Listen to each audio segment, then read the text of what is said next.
What up mga solid subscribers na? Okay guys, may papanoorin po tayo ngayon. Ito ulit yung, actually ito guys yung kay ano. Actually gusto ko na dapat tapusin yung video ko about dun kay Josh and then yung kay ano kay Ato. No? Kaso meron kasi guys, gumawa siya ng video ito sa mga legit talaga guys, ng mga channel pag ako po ay gustong, kasi alam niyo guys, hindi man nakakalam, fan po talaga ako ng hip hop at the same time mga battle rapper and mga rapper guys. Fan po talaga ako. And isa to si Cyberflex po talaga guys, sa pinapanood ko pag halimbawa gusto ko po talagang makahingi ng update regarding po sa hip hop community ngayon or kung ano mga regarding po sa hip hop na ganap, no, di ba? So solid to si Cyberflex. Tingnan natin maigi guys, meron siyang take regarding po dito ulit na kay Josh na guys, Wish Awards controversy na. Okay, let's go.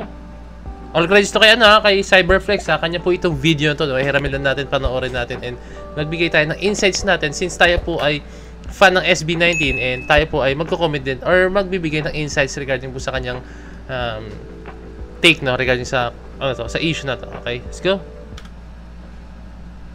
Josh Allen, isang miyembro ng SB19 na kamakailan ay nakatanggap ng award ng Hip Hop Song of the Year. The Wish Hip Hop Song of the Year award goes to Josh Allen! Paano nangyari yun? Ay, hindi rin namin alam, boss. Nakita ko na naman yung mukha ni Ato. Hindi namin alam. Kung gulat na gulat ka, mas gulat na gulat din kami. Nakumani ng iba't ibang batikos at di pang sang-ayon ng ilang personalidad. Hip Hop Song of the Year, boss. Kahit yung lupay-pay ni Haring Manggi, silat ka dun, boss eh. Deserve nyo ba ang award o maswak ito sa iba pang nominado na rap artist tulad nila Flo G, Hep Abby, Crack 9 at ang grupong Outside Mafia? Ako nga pala si Cyberflex. At napakinggan ko yung kanta niya na nagpanalo sa kanya bilang Hip Hop Song of the Year. At yes, para sa akin, pasok naman to kung usapang hip hop at rap na kung titignan ay nagtala ng 1M plus views sa YouTube. Siyempre, di ko mapiplay yun dito kasi baka makapiright tayo eh. Pero paman, kung itatapat mo ito sa mga monster hit na kahilera niya. Okay, get low, tapos tutok mo mata mo sa akin, wag lilito. Naintindihan mo sanang di pa ako handa. Ako rin naman, gusto tayo si Maestra. Kung na kaya niya na mag-isa. Parang masyadong malayo yung agwat. At hindi ko yan binabase sa sarili kong taste sa kanta. Kumbaga, based on stats lang. Hindi siya ganun kaugong kumpara sa mga katapat niyang kanta. Hip Hop Song of the Year yun eh. Dapat putok yung kanta. Yung tipong naririndi ka na kasi naririnig mo kahit saan. Actually, tama, no? Actually, tama naman. No? May point si Cyberflex. No? Kailangan Hip Hop Song of the Year talagang kahit saan narinig mo siya. At the same time is lahat ng tao, kahit hindi naman lahat, almost population ng ng Pinas is alam yung kantang yan, di ba? Parang ganyan yung dating niya. Okay. Anyway, sa mga kapwa ko, hip hop fan dyan, huwag na natin siyang i-hate o i-bash. Kasi kung may dapat mang questionin, is yung mismong Wish Music Awards. Kasi ayon sa nabasa ko, sabi ko sa inyo, di ba? Yung questionin natin. Kung gusto nyo mag-hate dyan kung sino man. kung totoo man to, 30% daw ang voting galing sa fans. Tapos yung natira na 70% ay basically galing na sa malalaking tao behind Wish. Oh, tama yan. Actually, tama po yan, Sir Cyberflex. So, tama yan. Yun talaga yung mismong criteria. No? So kahit buong Pilipinas bumoto kay Flo G, wala, talo pa rin. At syempre, kailangan din natin malaman na oo, nag-invite sila ng mga rapper doon. Pero take note, hindi pure hip-hop event ang Wish Music Awards. Ang point ko lang is, hindi naman mga rapper at hip-hop yung judge dyan. So don't expect na makukuha ng mga rap artist na idol mo ang tamang hatol. Oh, yun no. Tama. Tingin ko na lang, isa siyang music awards na pinamumugaran ng iba't ibang genre. Natural, hindi eksakto. As if naman magets nila yung bars ni Flo G, diba? Siguro parang sinubukan mong gawin judge si Gary V sa Flip Top. Oh, gets ko na yung point niya. Tama nga naman. No? So, pero kasi hindi na alam guys kung sino talaga yung mga judge din that time. Malay nyo, biglang na yung judge ng Wish Music para dun sa category na yun is talaga mga hip-hop artist po talaga. Hindi na alam or baka sa lahat po ng category or lahat ng category, no, lahat doon iisa lang po yung, I mean, iisa lang yung set of judges, no. So hindi na alam baka sila rin po yung nagde-decide kung sino manalo sa lahat, no. Like kunyari, P-pop group of the year, di ba? Yun din yung judge doon. Hip-hop song of the year, yun din nag-judge doon.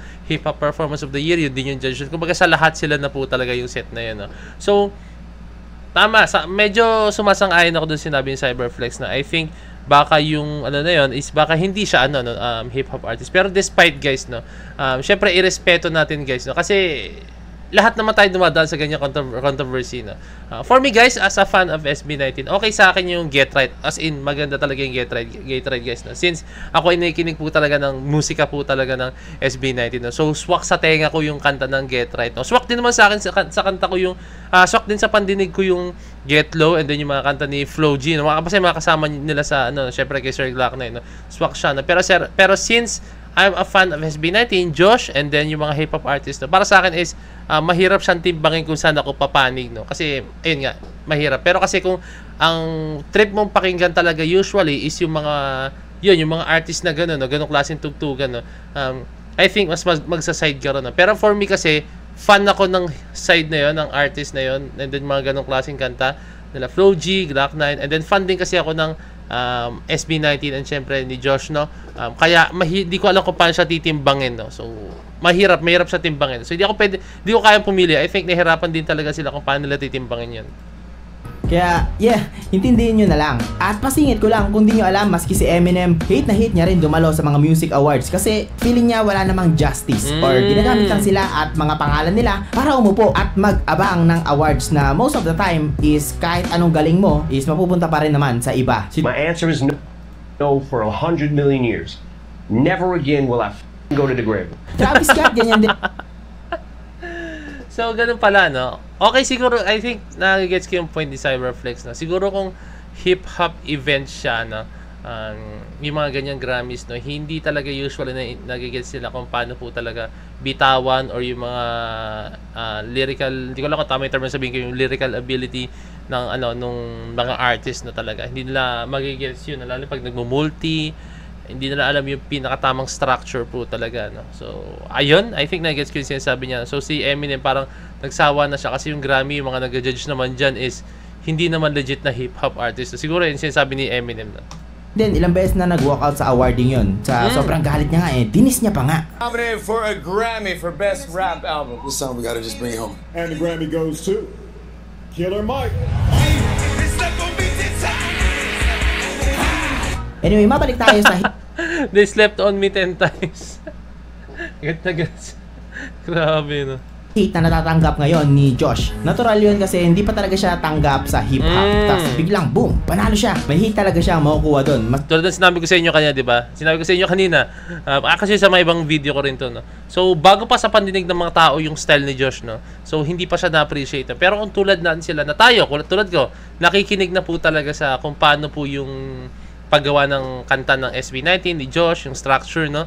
Ano mo siya, kung baga mo gustuhan mo yung paano yung approach nila. Pero kung yung ibang mga artist guys na hindi pa sanay sa ganun, I think talagang ganun yung maging initial reaction nila. Maski naman dati, sina Skastakli at Flo G, kulang na lang ipako sa crew sa sobrang panlalait natin sa kanila bilang Jejemon, di ba? Tapos ngayon, wala na, idol na natin sila. Kaya para sa akin, napaka-normal na pagdaanan yun bilang artist. Ako, fan ako ni Flo G, fan din ako ni Skasta, pero as a rapper, pero ewan ko guys, for me, this is just my own opinion.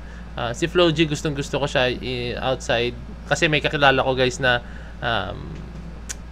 ewan ko, na-meet daw niya na si Flo G. Mabait daw talaga sobra si Flo G. Nakikita ko naman sa mga videos, mga fancam na. Yan si Skasta, medyo tagilid daw kay Skasta kasi meron din ako kakilala guys na rin kay Skasta na medyo hindi daw gano'n approachable si Skasta. Pero that is way back, way back before pandemic pa yan, after pandemic pa yun guys. Kaputukan pa ng hayaan mo sila yung nila, no? Na kung papasukin mo yung hip-hop, nagbago naman na ngayon si Skasta. And sad pero brutal talaga ang hip-hop community, lalo na sa mga hindi traditional o cultured na rapper. Kaya nga bumuelta din siya, no? Kaso nga lang medyo off yung sagot niya dito. Medyo marami siya nasagasaan. Syempre, parang tinawag niyang maaasim din yung mga bumabastos bars eh. Anyway, yun lang. Love it or hate it, mag-e-evolve palalo ang hip-hop. At wala tayong magagawa doon dahil tandaan sa lawik ng mundo ng hip-hop lahat ay kasya. Oh, tama, galing Ron Henley talaga. No? Tama nga naman, no? Kasi parang hindi pa sanay yung mga tao talaga. Tulad sinabi ko sa inyo, hindi pa sanay yung mga tao sa ganyang galawan po talaga or ganyang mga structure ng kanta. No? Iba kasi talaga yung atake ng SB19 ni Josh, no? So, evolution nga ang tawagin. No? So, I think yung iba hindi sasang-ayon pero I think yung iba dyan talagang sasang-ayon na rin sooner or later. No? So, ayun lang, abangan natin yung mga susunod na ganap ni Josh. No? I'm sure naman si Josh hindi siya titigil dyan, guys. No? Kasi magtutuloy-tuloy yan, maniwala kayo sa akin. Lalo na nag-fuel yung ano niya, yung basta yung burning passion niya po talaga sa paggawa ng music, lalo na yung mga ganyan. No? Siyempre, ganyan naman SB19 eh, di ba?